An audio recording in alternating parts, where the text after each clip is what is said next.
یہ مرزا جیلمی کا ایک کلپ دیکھے، اس کے بعد انشاءاللہ تعالی اس کی بات کرتے ہیں۔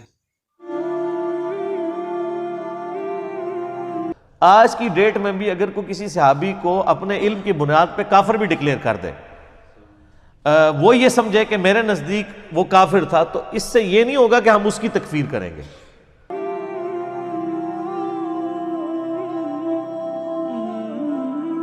جو ہمیں کافر کہہ رہا ہے پھر ہم حق رکھتے ہیں کہ ہم اسے کافر کہیں، جو ہمیں کافر کہہ رہا ہے پھر ہم حق رکھتے ہیں کہ ہم اسے کافر کہیں۔ اور میں نے کئی دفعہ یہ گولڈن کوٹ اپنا بیان کیا ہے لوگوں کے سامنے کہ اگر قادیانی ہمیں کافر کہنا چھوڑ دیں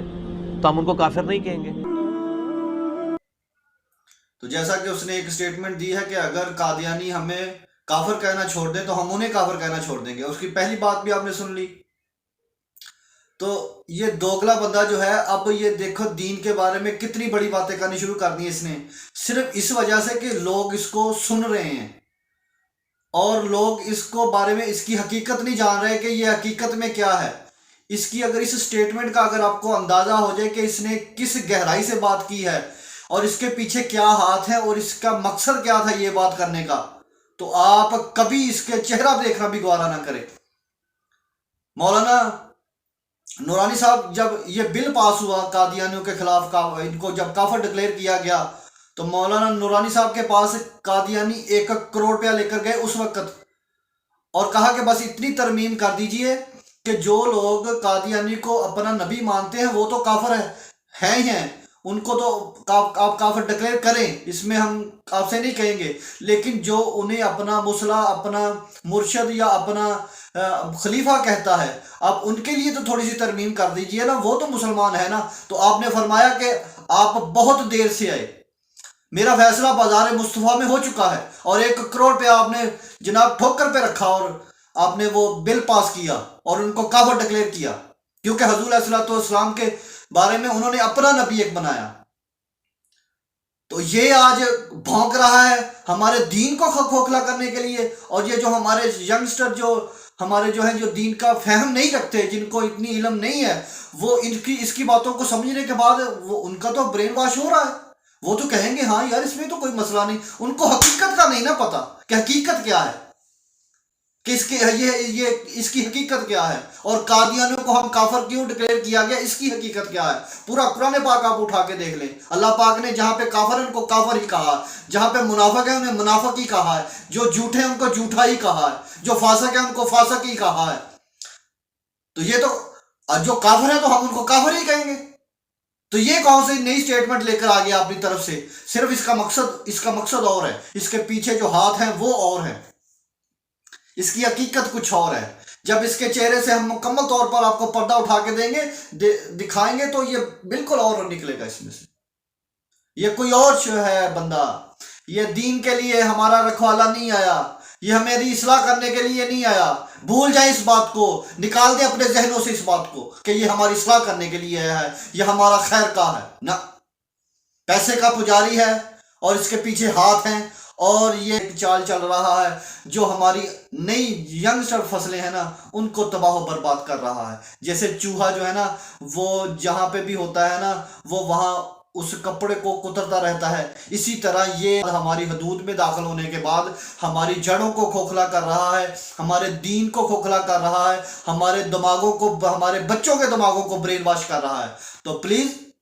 اس پر سخت ایکشن لیجئے اور اس کو مکمل طور پر بین کیجئے۔ ہاں یہ آپ کا حق ہے، سمن بکمن امیون فاہم لا یارجون کا سبق پڑھ کے نہ بیٹھیں کہ ہمیں تو سنائی نہیں دیا، ہم تو جانتے نہیں ہیں، بس جن کا کام ہے وہی کریں گے۔ اس کو اگر آپ اس کے بارے میں کچھ کر نہیں سکتے تو کم از کم اس کو لائک اور اس کو شیئر کرنے چھوڑیں، اس کو بلاک کریں مکمل طور پر۔ اب آج اس نے اتنی بڑی سٹیٹمنٹ دے دی، یہ کون ہوتا ہے ہمارے بڑوں کے فیصلے کو جناب اب نیا رنگ دینے والا؟ تو یہ ثابت ہوا کہ یہ ان کو مسلمان دل سے مانتا ہے، صرف وہ کہہ نہیں سکتا، اقرار نہیں کر رہا۔ تو جو ان کو مسلمان کہہ رہا ہے یا اس کے دل میں گرم گوشہ ان کے لیے ہے، تو پھر اس کی حقیقت آپ کے سامنے کھل گئی ہوگی۔ صرف ان کے لیے ایک ہی راستہ ہے، بس ایک راستہ، اس کے علاوہ کوئی دوسرا راستہ نہیں ہے۔ ہمارے آقا و مولا نور مجسم آقا دو جہاں حبیب کبریا صلی اللہ تعالی علیہ وآلہ وسلم کو خاتم النبیین مانے، اور اپنے بڑوں کے ان عقائد کو غلط کہے اور اس کے بعد دوبارہ ہمارے کسی بھی بزرگ کے ہاتھ پہ توبہ النصوح کرے اور کلمہ پاک پڑھے اور صدقے دل سے اقرار باللسان و تصدیق بالقلب کے تحت ہمارے اسلام میں داخل ہو تو پھر وہ مسلمان ہے، پھر وہ ہمارا بھائی ہے۔ اس کے علاوہ اور کوئی دوسرا راستہ نہیں ہے۔ یہ شارٹ کٹ سٹیٹمنٹ جو ہے نا، یہ اس کے منہ پر مارتے ہیں، ہم اس کو جوتی کی نوک پر رکھتے ہیں اور تف ہے اس پر اور اس کے سننے والوں پر اور اس کے لائک اور شیئر کرنے والوں پر اور اس کی باتوں پر نئے رنگ دینے والوں پر، جو بازاروں میں چونکوں میں اس کی باتیں سننے کے بعد یہ ایکچول میں یہ آج کل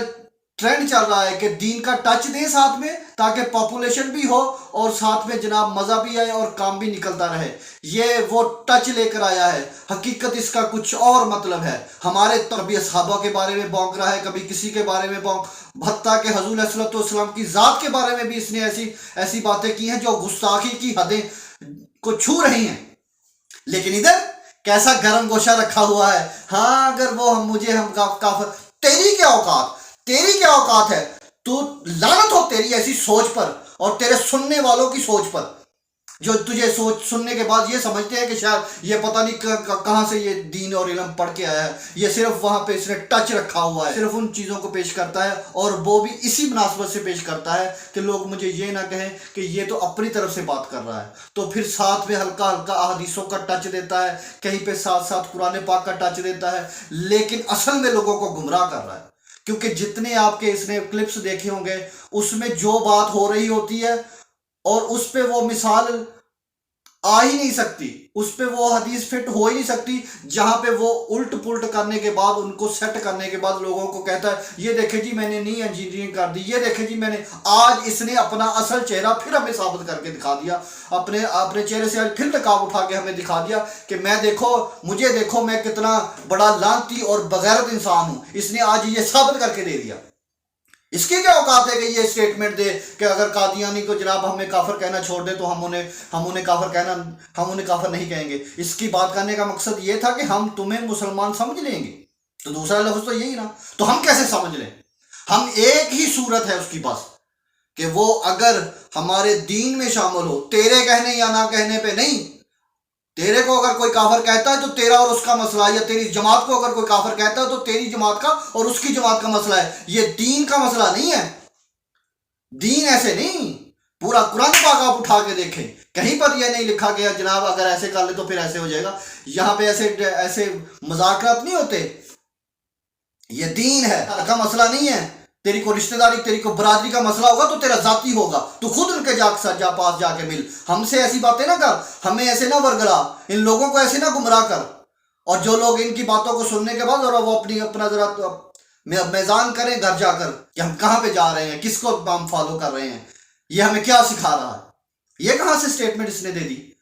تو تیرا اور اس کا مسئلہ ہوگا، اس کو دین میں کیوں ایڈ کر رہا؟ ہمارے بڑے جو فیصلہ کر گئے وہ کر گئے، بس وہ لوہے پہ لکیر ہے، وہ پتھر پہ لکیر ہے، اس کے آگے کوئی بات نہیں۔ جو میرے محبوب کو نہیں مانتا ہم ان کو کسی صورت نہیں مانتے۔ میرے محبوب تو ایک طرف، جو میرے محبوب کو کہ علی المرتضیٰ شیر خدا علی کرم اللہ تعالیٰ وجہ الکریم کی ذات کو نہیں مانتا، ہم اس کو بھی نہیں مانتے، بلکہ ہمارے واقع مولا علی المرتضیٰ شیر خدا علی کرم اللہ تعالیٰ وجہ الکریم تو ایک طرف، جو میرے خواجہ غریب نواز سلطان الہند کو نہیں مانتا ہم اس کو بھی نہیں مانتے۔ جو ان کے غلام ہیں، جو ان کو نہیں مانتا ہم تو ان کو بھی نہیں مانتے۔ تو اپنی طرف سے یہ کہاں سے ہمارے فیصلے کرنے والا آ گیا؟ یہ تیرا گھر کا مسئلہ ہوگا تو جا کے مل ہم سے۔ یہ لوگ اس کی بات کو سمجھے اور اس کی بات کو سمجھنے کی کوشش کریں، یہ دین کا معاملہ ہے، دین میں کسی صورت کوئی رعایت نہیں ہوگی۔ اور اس کو جناب اس کو بلاک کریں، اپنے چینلز پر، اپنے جناب موبائلز پر اس کو بلاک کریں تاکہ اس کو پتہ لگے حضور علیہ الصلوۃ والسلام کے غلام زندہ ہیں اور یہ تو حضور کی عزت پر ہاتھ ڈالنے کی کوشش کر رہا ہے۔ تو کل کو پھر وہ کہہ دیں گے کہ ہاں جی جناب آج ہم اس کو جناب اپنا کہتے ہیں، تو پھر یہ کیا کرے گا؟